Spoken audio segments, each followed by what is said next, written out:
side for a reason. Tristan. Sorry. Hey guys, we got Tristan and KJ here. We'll go ahead and open up for questions. Hey Tristan, I guess right off the bat, how does it feel to go over the 1,000-point club? What? I feel like an old head. I don't even know what to say. I didn't know where I was at, to be honest, before the game, or actually my whole 3 years. So it's crazy to think about to join that club, but I'm just grateful. Grateful for my teammates, sharing the rock tonight and letting me play aggressively.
You guys have the Rocky Mountain Showdown coming up next. What are your thoughts on that? I mean, CSC's off to a pretty good start. They just beat the top 10 team. Yeah, looking forward to it. They're a good team, good program, so got to make sure that we're locked in the next couple of days, get ready, have good practices, and then go up there to handle business. It's gonna be funny. It's gonna be fun. Yeah, it's gonna be fun for sure. But that's what you want. That's what basketball is all about. I always love You know, he's always going to be our brother. But on that court, though, sorry. Anything else? Iona seemed to be a lot more like not physical, but flopping a little bit more, baiting the fouls and pump fakes and stuff like that. How did you guys react to that and those little kind of like scuffles and I don't know, little interactions? Yeah, I mean, it can get scrappy out there for sure. But you know, you just got to play with poise, play your game. Yeah, let the play do all the talking. Yeah. All right, thank you guys. Appreciate it. Tristan, you didn't know how many points you had earlier? Nah, I didn't. That's amazing. I had no clue. Like for 1,000.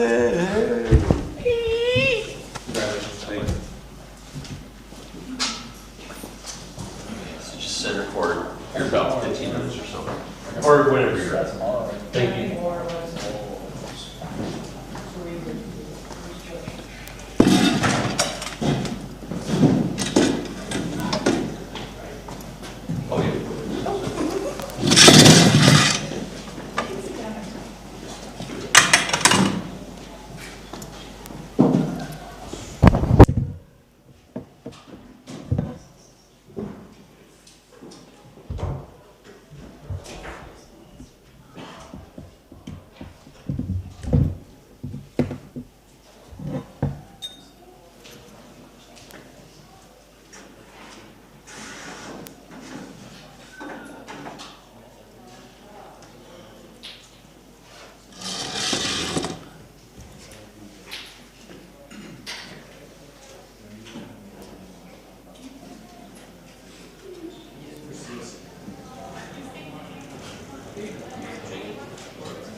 Drop me a note because you should. I got to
They're coming out. Actually, I'll give you a little bit.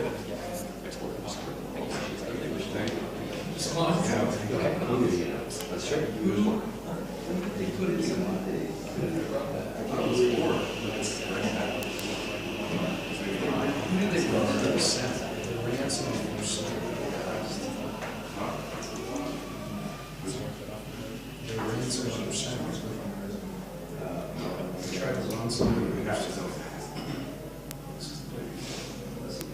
Oh, it was, no, they almost snapped. It was almost snapped. They did? Yeah, I used that, 88 or something.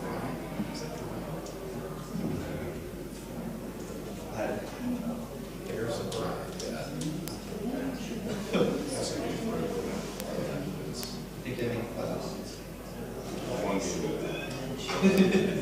I'm no Broncos fan, so I don't have a first in this race. Yeah, just done some back.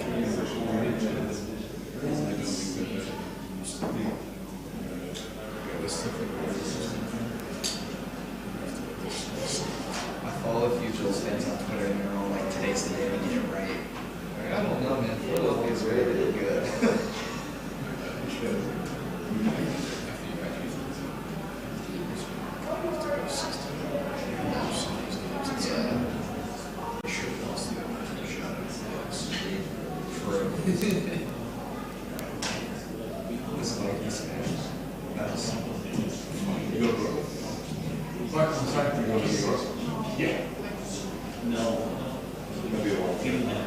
What's that? Yeah, it'll be a long flight. That's a short trip. I wish it was, last time I went to Brooklyn, it was 2 games. It'd be nice to spend more time there. I'm going to land, I'm going to go catch up with an old friend for about 3 hours, and then I'm going to go to the hotel.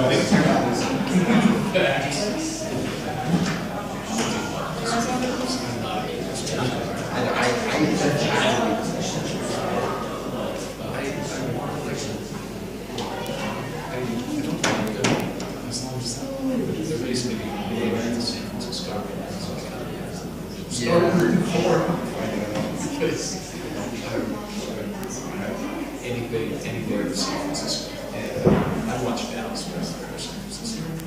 Next series,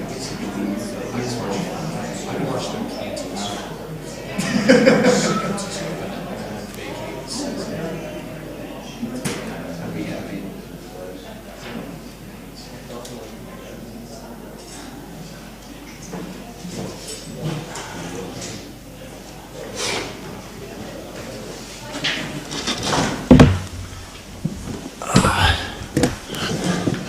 Everybody, we've got Head Coach Tad Boyle. Coach, if you can start with an opening statement, pull us it up for questions. Yeah, workmanlike effort tonight, against an Iona team that, has a bunch of tough kids. Their coach is tough. Obviously, he was at Farley Dickinson last year, went on and beat Purdue in the NCAA tournament, so he knows what he's doing. They got some good individual players.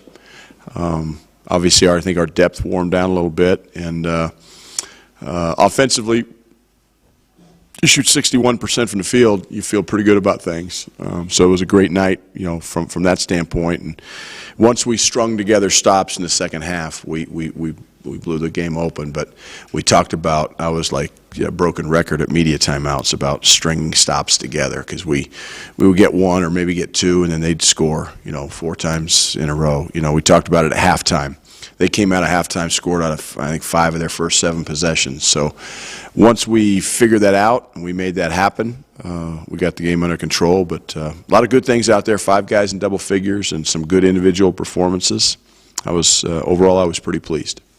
Coach, stringing those stops together in the second half, how much of that was keeping them off the three-point line and the free throw line, which is seeing what did well for them in the first half? Absolutely, Pat. I mean, those two things, I don't know if you know me or if you're that smart, but those are the two things.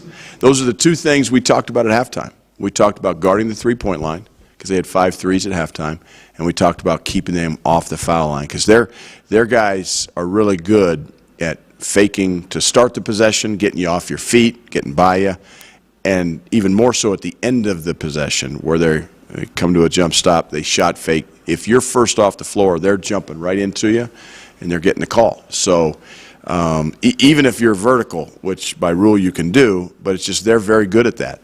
And so we talked about being second off the floor in the second half. They still got us a couple times, but once we figured it out, we got it under control. We only gave up 3 threes in the second half, so progress.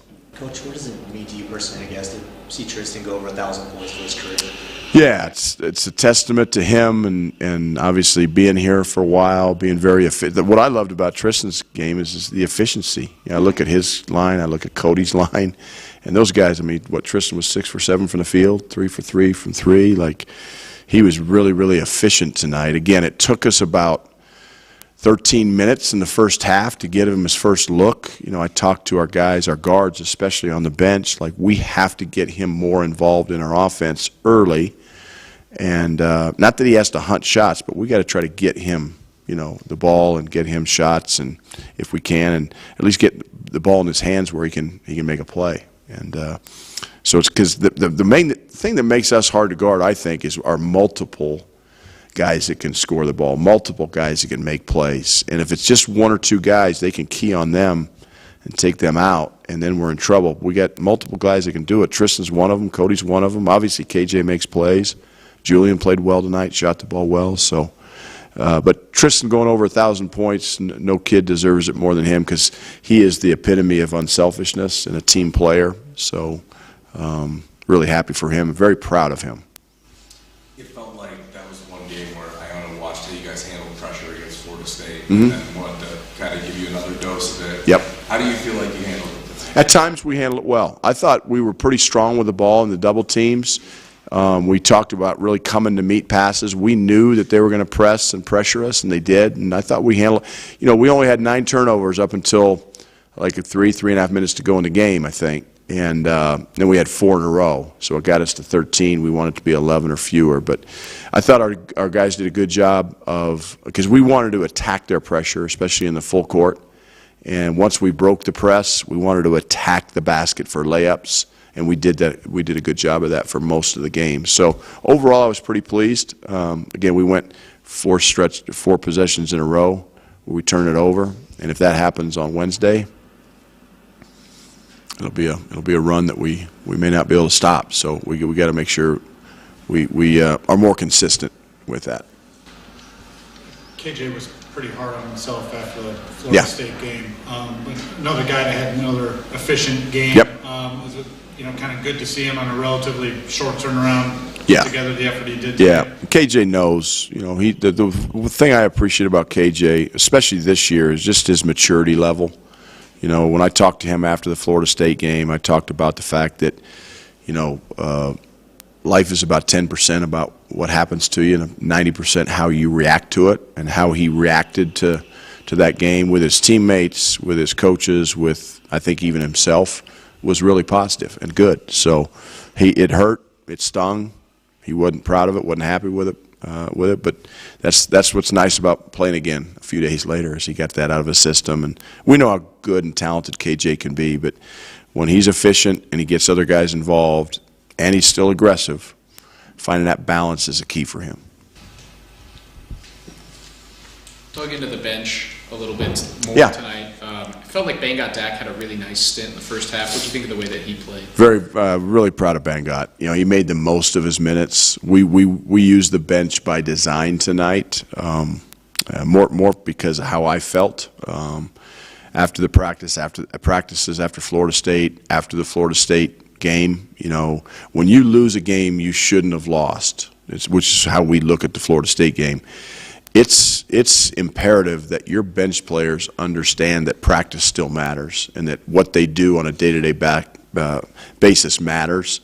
And so if we just stayed with the same rotations, we didn't expand it a little bit, it wouldn't be fair to them. And those guys deserve to play more with the way they practice, because I think Hassan, Bangot, RJ, those guys give us a lot every single day. So I want them to be rewarded, and I want our starters, the guys that are playing the minutes, to understand there's a responsibility that comes with that. So really proud of Brett Bangot and the way he responded. He's going to be a good player. With the Rocky Mountain Showdown on Wednesday, obviously you're just talking about him clearly aware that that's Yep. a good team. What are your thoughts on CSU this year? Well, obviously they had a great win against Creighton. Creighton is a legitimate top 10 team. They can really, really score the ball, and their defense. I watched the game. Their defense was rock solid. Obviously, Isaiah Stevens is one of the best guards in America. That to me, he doesn't get any national acclaim, and he should, because he's a terrific player.